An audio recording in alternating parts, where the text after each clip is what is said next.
Halo sahabat Merdeka Belajar, kali ini kita akan membahas materi pada bab 1, Perumusan dan Penetapan Pancasila sebagai Dasar Negara. Bagian A, Perumusan Pancasila sebagai Dasar Negara. Subbagian 2, Perumusan Dasar Negara. Dasar negara merupakan pondasi berdirinya sebuah negara. Ibarat sebuah bangunan, tanpa pondasi yang kuat tentu tidak akan berdiri dengan kokoh. Oleh karena itu, dasar negara sebagai pondasi harus disusun sekuat mungkin sebelum suatu negara berdiri. Ketua BPUPKI Dr. KRT Rajimanwedio Diningrat pada pidato awal sidang pertama, menyatakan bahwa untuk mendirikan Indonesia merdeka diperlukan suatu dasar negara. Untuk menjawab permintaan Ketua BPUPKI, beberapa tokoh pendiri negara mengusulkan rumusan dasar negara. Usulan mengenai dasar Indonesia merdeka dalam sidang pertama BPUPKI secara berurutan dikemukakan oleh Muhammad Yamin, Supomo, dan Insinyur Soekarno. Muhammad Yamin mengusulkan secara lisan 5 dasar bagi negara Indonesia merdeka, yaitu sebagai berikut. 1. Peri kebangsaan. 2. Peri kemanusiaan. 3. Peri ketuhanan. 4. Peri kerakyatan. 5. Kesejahteraan sosial. Setelah selesai berpidato, Muhammad Yamin menyampaikan konsep mengenai dasar negara Indonesia merdeka secara tertulis kepada ketua sidang. Konsep yang disampaikan berbeda dengan isi pidato sebelumnya. Asas dan dasar Indonesia merdeka secara tertulis menurut Muhammad Yamin adalah sebagai berikut. 1. Ketuhanan yang Maha Esa. 2. Kebangsaan Persatuan Indonesia. 3. Rasa kemanusiaan yang adil dan beradab. 4. Kerakyatan yang dipimpin oleh hikmat kebijaksanaan dalam permusyawaratan, perwakilan. 5. Keadilan sosial bagi seluruh rakyat Indonesia. Selanjutnya, pada tanggal 31 Mei tahun 1945, Supomo menyampaikan pidatonya tentang dasar negara. Menurut Supomo, dasar negara Indonesia merdeka adalah sebagai berikut. 1. Persatuan. 2. Kekeluargaan. 3. Keseimbangan lahir dan batin. 4. Musyawarah. 5. Keadilan rakyat. Kemudian Insinyur Soekarno pada tanggal 1 Juni tahun 1945 menyampaikan pidato tentang dasar negara Indonesia merdeka. Negara Indonesia yang kekal abadi itu dasarnya adalah Pancasila. Rumusan dasar negara yang diusulkan olehnya adalah sebagai berikut. 1. Kebangsaan Indonesia. 2. Internasionalisme atau peri kemanusiaan. 3. Mufakat atau demokrasi. 4. Kesejahteraan sosial. 5. Ketuhanan yang berkebudayaan. Pada akhir masa persidangan pertama, Ketua BPUPKI membentuk panitia kecil yang bertugas untuk mengumpulkan usulan para anggota yang akan dibahas pada masa sidang berikutnya. Panitia kecil beranggotakan 8 orang di bawah pimpinan Insinyur Soekarno, dengan anggota terdiri atas Ki Bagus Hadikusumo, Kiai Haji Wahid Hasjim, Mr. Muhammad Yamin, Sutarjo Kartohadikusumo, A.A. Maramis, Oto Iskandar Dinata, dan Doktorandus Muhammad Hatta. Panitia kecil mengadakan pertemuan untuk mengumpulkan dan memeriksa usul-usul menyangkut beberapa masalah, yaitu Indonesia merdeka.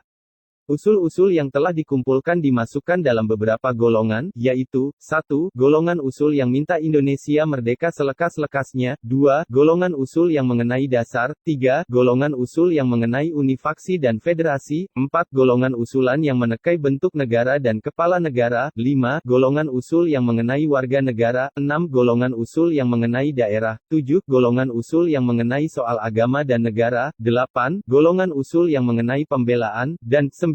Golongan usul yang mengenai soal keuangan. Sesudah sidang Cuo Sangiin, panitia kecil mengadakan rapat dengan 38 anggota BPUPKI di Kantor Besar Jawa Hukokai.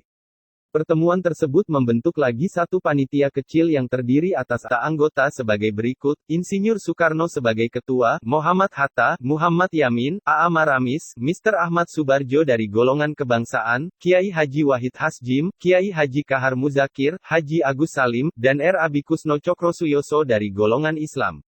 Panitia kecil yang berjumlah 9 orang ini dikenal dengan sebutan Panitia 9, bertugas untuk menyelidiki usul-usul mengenai perumusan dasar negara.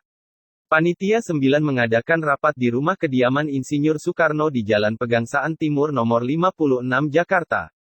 Setelah itu, pada tanggal 22 Juni tahun 1945 Panitia 9 telah mencapai satu persetujuan atau kesepakatan tentang rancangan pembukaan hukum dasar atau Undang-Undang Dasar.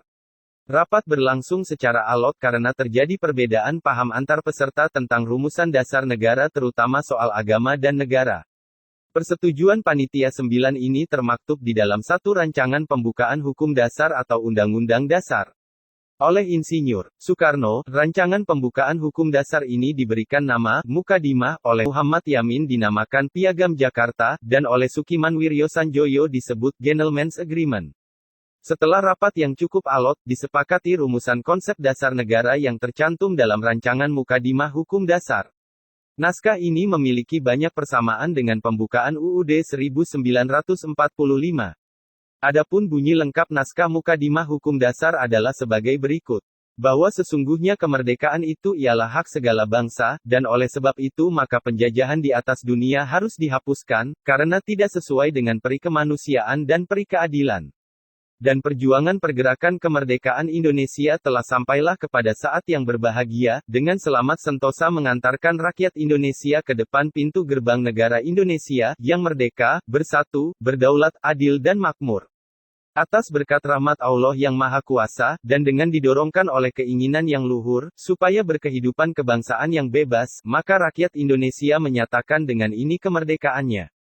Kemudian daripada itu untuk membentuk suatu pemerintahan negara Indonesia merdeka yang melindungi segenap bangsa Indonesia dan seluruh tumpah darah Indonesia, dan untuk memajukan kesejahteraan umum, mencerdaskan kehidupan bangsa, dan ikut melaksanakan ketertiban dunia yang berdasarkan kemerdekaan, perdamaian abadi dan keadilan sosial, maka disusunlah kemerdekaan kebangsaan Indonesia itu dalam suatu susunan negara Republik Indonesia, yang berkedaulatan rakyat, dengan berdasarkan kepada ketuhanan, dengan kewajiban menjalankan syariat Islam bagi pemeluk-pemeluknya, menurut dasar kemanusiaan yang adil dan beradab, persatuan Indonesia, dan kerakyatan yang dipimpin oleh hikmat kebijaksanaan dalam permusyawaratan perwakilan serta dengan mewujudkan suatu keadilan sosial bagi seluruh rakyat Indonesia. Naskah Mukadimah, yang ditanda tangani oleh 9 orang anggota Panitia 9, dikenal dengan nama Piagam Jakarta, atau Jakarta Charter. Selanjutnya, naskah Mukadimah tersebut dibawa ke sidang kedua BPUPKI tanggal 10 sampai tanggal 17 Juli tahun 1945. Pada tanggal 14 Juli tahun 1945, Mukadimah disepakati oleh BPUPKI. Dalam alinea keempat naskah Piagam Jakarta tersebut, terdapat rumusan dasar negara sebagai berikut. 1. Ketuhanan, dengan kewajiban menjalankan syariat Islam bagi pemeluk-pemeluknya. 2. Kemanusiaan yang adil dan beradab. 3. Persatuan Indonesia. 4. Kerakyatan yang dipimpin oleh hikmat kebijaksanaan dalam permusyawaratan perwakilan. 5. Keadilan sosial bagi seluruh rakyat Indonesia. Rumusan dasar negara yang tercantum dalam naskah Piagam Jakarta tersebut, dalam sidang PPKI tanggal 18 Agustus tahun 1945 mengalami perubahan. Rumusan dasar negara yang diubah adalah sila pertama yang semula berbunyi ketuhanan, dengan kewajiban menjalankan syariat Islam bagi pemeluk-pemeluknya, diubah menjadi ketuhanan yang Maha Esa. Latar belakang perubahan sila pertama, menurut Muhammad Hatta bermula dari datangnya utusan Oksir Kaigun dari Angkatan Laut Jepang. Mereka memberitahukan bahwa wakil-wakil Protestan dan Katolik dari wilayah yang dikuasai oleh Angkatan Laut Jepang merasa keberatan dengan bagian kalimat rumusan dasar negara dalam naskah Piagam Jakarta. Kalimat yang dimaksud adalah ketuhanan, dengan kewajiban menjalankan syariat Islam bagi pemeluk-pemeluknya. Supaya tidak terpecah sebagai bangsa, tokoh pendiri bangsa yang bermusyawarah telah bermufakat untuk menghilangkan bagian kalimat tersebut dan menggantikannya dengan rumusan ketuhanan yang Maha Esa. Dengan demikian, rumusan dasar negara yang tercantum dalam pembukaan UUD 1945 yang ditetapkan oleh PPKI tanggal 18 Agustus tahun 1945 adalah sebagai berikut. 1. Ketuhanan yang Maha Esa. 2. Kemanusiaan yang adil dan beradab. 3. Persatuan Indonesia. 4. Kerakyatan yang dipimpin oleh hikmat kebijaksanaan dalam permusyawaratan perwakilan. 5. Keadilan sosial bagi seluruh rakyat Indonesia. Demikianlah materi kali ini, semoga bermanfaat.